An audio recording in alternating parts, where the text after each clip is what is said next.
নির্দিষ্ট একটি গরু দিয়ে কোরবানি করব বলে নিয়ত করেছিলাম, কিন্তু গরুটির নতুন বাচ্চা হওয়ায় গত ঈদে কোরবানি করা হয়নি। এখন সামনের বছর পর্যন্ত রাখা আমার জন্য কষ্টসাধ্য। কি করতে পারি? কোরবানির জন্য কোনো গরু যদি কেউ রাখেন, নিয়ত করেন, তাহলে ওই গরুটিই কোরবানি করতে হবে এমন কোনো বাধ্যবাধকতা নেই। সে গরুর নতুন বাচ্চা হয়েছে এবং সেটা কোরবানি করা যায়নি, তার জায়গায় আপনি অন্য কোনো গরু কোরবানি করলেন, সেটা কিন্তু যথেষ্ট। যদি মানত হয়ে থাকে যে এই গরুটাই আমি কোরবানি করব, এরপর আমি মানত করলাম, তাহলে সেক্ষেত্রে সেটাই আপনাকে কোরবানি করতে হবে।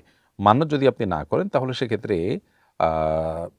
যে গরু কোরবানি করার নিয়ত করেছেন এটাই আপনাকে করতে হবে, এমন কোনো বাধ্যবাধকতা নেই। অন্য গরু কোরবানি করার মধ্য দিয়ে আপনার কোরবানি করার যে নিয়ত সেটা আদায় হয়ে যাবে। মানত যদি আপনি করে থাকেন, তাহলে এই গরুই কোরবানি করতে হবে। কোরবানির সময় চলে গিয়ে থাকলে পরবর্তী কোরবানির পর্যন্ত অপেক্ষা করবেন, তারপরে এই গরু কোরবানি করবেন। আমাদের